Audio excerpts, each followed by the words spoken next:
بسم الله الرحمن الرحیم.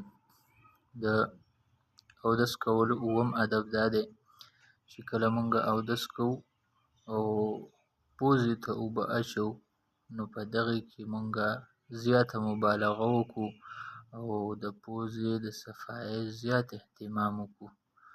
په دې باره کې هم امام ترمذي رحمت الله علیه روایت ذکر کړی دی د لقیط ابن صبیرة رضی الله عنه په روایت سره.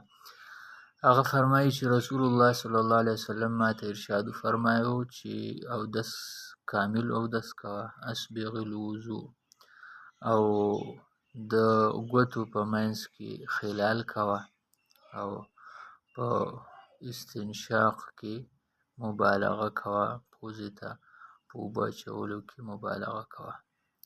نو دا د اودس یو اهم ادب دی چې کله مونږه پوزې ته اوبه اچو نو په دې کې ښه کوشش کوو د پوزې د صفایۍ کولو. دا ده چې کله د انسان روژې نو د روژې په حالت کې به بیا دغه مبالغه نه کوي.